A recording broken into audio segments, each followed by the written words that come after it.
Hello. Our unconscious mind is very clever. It protects us, and it has all sorts of ways of protecting us from what might go wrong.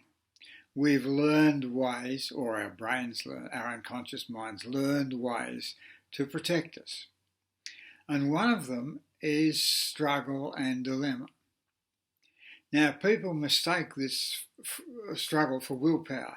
I want a cigarette, I shouldn't have a cigarette, I want a cigarette, I shouldn't have a cigarette. That's struggle. And it's a way of deferring decision. And often we have dilemmas like that, only something in our life.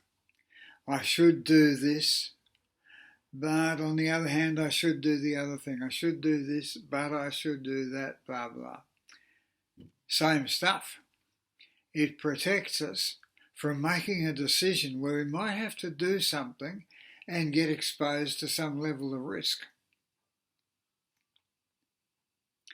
Now, mostly the way out of that is an even better statement, something better with a quite definite goal that attracts us, something that really is focused in the future. Now, it might be one or the other, and you have to make a decision. It doesn't matter which, in a way, if they're both something you want to do. You make a decision. It might be something much better, though. And you need to look for what's the better solution. And don't get stuck in a further dilemma about, oh, it's that or the other things I was thinking about. You need to find an attractive thing in the future that you really want. You can call it a goal if you like. It's something that is really, really important. And that is something that will reshape all that you're doing. So if you decide, for instance, well, you could have, I should be fit, I can't exercise, I should be fit, I can't exercise.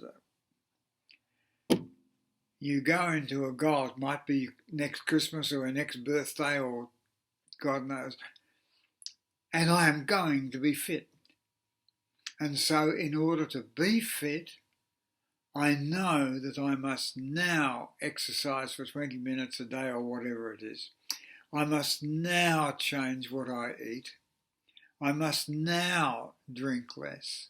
I must now stop smoking so that by next birthday, whatever, I'm fit. And that means I change my behaviour now for this really attractive goal in the future. Now, we're not perfect. Well, I might be, but we're not perfect. So there are ups and downs, and one thing you've got to do is to hang on to the goal very, very firmly. One problem people have is with losing weight is they stick to a diet for some days or weeks, whatever, and then they bust it, totally bust it. And so they say, oh, the diet's over, it's all finished. Rubbish. No, it's not. That was just a learning error, a learning event. You go back on the diet straight away.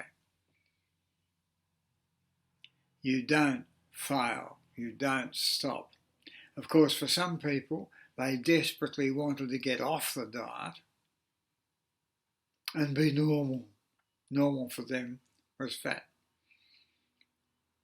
No, you stick to the goal. This I am going to achieve. I'm going to win. Even get a bit of energy out of anger if necessary. Get to win. I'm David Townsend. I'm a therapist and hypnotist. And my job is to help people win.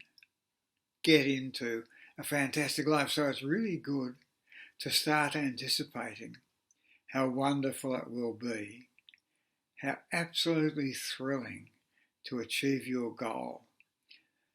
You begin to feel the deep satisfaction and wonder of having really won, of just being so happy because you chose, you did it, and you won.